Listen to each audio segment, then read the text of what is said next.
आइन में इख्तियार था इलेक्शन की तारीख देने का सदर और गवर्नर का, इन्होंने सेक्शन 57 में आइन को तोड़ते हुए ये इख्तियार इलेक्शन कमीशन को दे दिया। फिर आइन में था कि ताहियात ना लिया, वो क्वालिफिकेशन के स्कैंडल में आर्टिकल 62 में है, इन्होंने उसको तरमीम करके 232 में 5 साल करने की कोशिश, वो भी आइन को तोड़ा गया। फिर उसके बाद आपने देखा कि किस तरह उन्होंने इलेक्शन ट्राइब्यूनल के अंदर जजेस जो हाजिर सर्विस, जो इलेक्शन से पहले का प्रोसीजर था उसको बदल के रिटायर्ड जजेस लगाने को, फिर अभी जब मखसूस नशिस्तों की बात, यानी अगर तरमीम करनी थी भाई, तो ये तरमीम तो भैया क्या करना चाह रहे हैं आप? जो काम आप आइन पे अमल दरामद ही नहीं कर रहे। आइन पे अमल दरामद तो करे ना पहले, कि जो मखसूस नशिस्तें थी वो मिलनी थी पाकिस्तान तहरीक इंसाफ को। इशू ये है कि 208 सरकारी इदारे हैं जो नुकसान में है, खसारे में है। IMF ने कहा है कि इनको बंद करो, इनको डाउन साइज करो, राइट साइज करो। आज हम देखते हैं कि सिविल सर्विस एक्ट में जो तरमीम की जा रही थी 90 में, उससे कैसर बंगाली साहब इख्तलाफ करते थे और वो अलग हो गए। 3 कमेटियों से उन्होंने इस्तीफा दे दिया कि इसमें जानिबदारी की जा रही है। सिर्फ 1 से 16 ग्रेड के अफसरों को तो निशाना बनाया जा रहा है, 16 से 22 को तो देखा ही नहीं जा रहा। और साथ साथ हम ये भी जानते हैं कि आज अताउल्लाह ताहर साहब ने भी कह दिया कि एक सरप्लस पूल बनाया जाएगा, फिर दूसरे महकमों में इनको ट्रांसफर किया जाएगा। ऑलरेडी अजहर साहब यूटिलिटी स्टोर्स वाले 6000 मुलाजमीन इस्लामाबाद में एहतजाज कर रहे हैं, उनका मैटर रिजॉल्व नहीं हो सका। अगर बाकी खाते भी खुल गए, और वो ये भी कहते हैं कि 37 इदारे बंद होने थे कैसर बंगाली साहब, सिर्फ एक की यहां बात की जा रही है। आपकी नजर में ये जो हमारे खसारे वाले इदारे हैं, ये जो हमारी ब्यूरोक्रेसी है, एक इस्लामाबाद की थिंक टैंक की रिपोर्ट कहती है कि 8000 अरब एक साल का खर्च होता है इन ब्यूरोक्रेट्स के ऊपर, 12 दर्जन इनके पास पर्क्स एंड प्रिविलेजेस हैं, और फिर पेंशन और बाकी फायदे अलग हैं। आपकी नजर में क्या ये मौजूदा हुकूमत इतना बड़ा मसला हल कर पाएगी पाकिस्तान का कि ये खसारे के इदारे बंद हो जाएं? ये ब्यूरोक्रेट्स जो कोई काम करने के पैसे नहीं लेते हैं टैक्स पेयर के पैसे पे, उनको अब घर भेज दिया जाए। Do you think it's possible और ये हुकूमत कर पाएगी? अजहर साहब देखिए तला साहब, वजह ये है कि इस वक्त जो सारी जो आपकी गवर्नमेंट चल रही है ना, ये टोटकों पे चल रही है। यानी सारे इदारे साथ मिलाए हुए हैं उन्होंने, ब्यूरोक्रेसी भी उनके साथ है। रूल्स ऑफ बिजनेस के जरिए जिस तरह भाई पास किया जा रहा है चीजों को, आपको अंदाजा ही नहीं है इस बात का। यानी अगर हम वाकई सिंसियर चाहते हैं ना, मैं अभी आप बता रहे गंदम स्कैंडल का निकाल लिया आपने, जो अरबों रुपया लूट के ले गए हैं, अगर वो ही निकाल लेते तो ये हमारे जरूरत नहीं पड़नी थी वफाकी ये यूटिलिटी स्टोर के लोगों को। और कैसर बंगाली साहब ने बड़ी वजाहत के साथ चीजें बताई, और उन्होंने रोड मैप भी दिया कि क्या करना है, किस तरह बंद करना है, किस तरह डिवीजन काम करनी है, और उन्होंने बाकायदा फिगर आउट करके दिया कि इतने पैसों की बचत होगी। दूसरी तरफ हम यानी अगर आप बचत वाकई चाहते हैं तो मैं आपके सामने रख देता हूं, यानी तकरीबन जितनी डिवीजन है आपकी ब्यूरोक्रेसी के हवाले से, जिस तरह से बड़े बड़े घर उन्होंने रखे हुए हैं, जो एडवांटेजेस ले रहे हैं, वो मुश्किल काम है, लेकिन वो होंगे नहीं खत्म। वजह है कि बाबू लोग है ना, तो बाबू लोगों को छेड़ना नहीं है। फिर आप आगे आ जाए, थोड़ा सा इससे आगे बढ़ते हैं आप।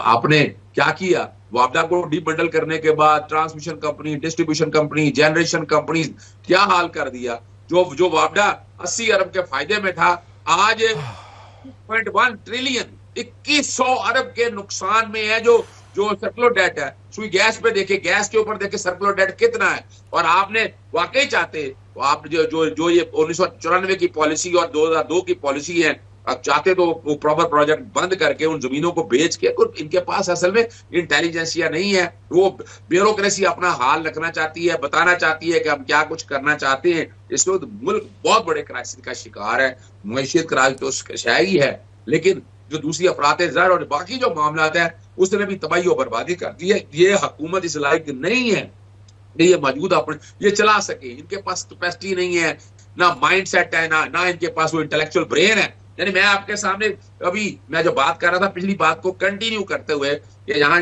पार्लियामान की बेतौकीरी, अभी तक इन्होंने जितनी दफा आइन तोड़ा है, आइन में इख्तियार था इलेक्शन की तारीख देने का सदर और गवर्नर का, इन्होंने सेक्शन 57 में आइन को तोड़ते हुए ये इख्तियार इलेक्शन कमीशन को दे दिया।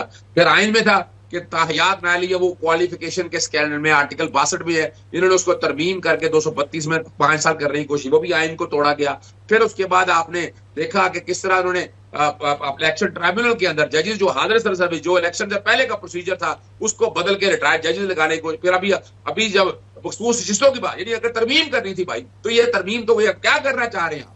जो काम आप आइन पे अमल दरामद ही नहीं कर रहे। आइन पे अमल दरामद तो करे ना पहले, कि जो मखसूस नशिस्तें थी वो मिलनी थी पाकिस्तान तहरीक इंसाफ को। अजहर साहब वक्त कम है, मेरे पास एक और जरूरी सवाल है आपसे पूछने के लिए, वो है जस्टिस हम जानते हैं जस्टिस तारिक महमूद जहांगीरी साहब के हवाले से जो मुहिम चलाई जा रही है उस पर तौहीन अदालत की कार्रवाई की तारीख आ गई है। 19 सितंबर फुल कोर्ट बेंच बैठेगा, इसमें वो सारे जजेस भी बैठेंगे जिन्होंने खत भी लिखे थे। At the same time Azhar Siddiq साहब, हम ये भी जानते हैं कि कराची यूनिवर्सिटी की जो कमेटी है उसकी सिफारिश पर, जिसे फेयर मीन्स कमेटी कहा जाता है, उनकी डिग्री को बोगस नहीं कहा है, जाली नहीं कहा है, गलत करार दे दिया गया है 40 साल पुरानी एलएलबी की डिग्री को, और कहा गया कि उनके एनरोलमेंट के ऊपर 2 बंदों ने डिग्रियां निकाली हुई हैं।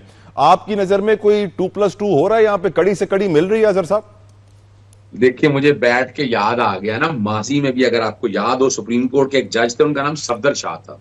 ठीक, उनके मैट्रिक की सनद जाली करार दे दी गई थी और सफदर शाह जो है उन 3 जजों में थे जिन्होंने जुल्फकार अली भुट्टो को बरी किया था। ओके, अभी देखिए ना, जैसे तारिक महमूद जहांगीरी का क्या प्रेशर रहा, आपको नजर नहीं आया 6 जजेस के बारे में क्या कुछ हुआ, और वो खड़े रहे और उनका ताल्लुक में देखें वजह क्या है कि एडवोकेट जनरल थे मुस्लिम लीग नून के दौर में, डेप्यूटी अटॉर्नी जनरल रहे, और उन दौर में जब जजेस आपने लगाए गए हैं, एक डेड ऑनेस्ट आदमी है, मैं उनको बड़ी अच्छी तरह जानता हूं, यानी जब एडवोकेट जनरल के तौर पर भी रहे, और इसमें देखे उनको डराया धमकाया गया। अगर उन्होंने कुछ ऐसा किया होता तो वो यकीनन डर जाते ना, इस बात को सामने डरे नहीं है। और फिर दूसरा जहां तक ये है कि वो डिग्री के बारे में जो कुछ भी कहना है, अभी तो मफरूजों पर मबनी है ना।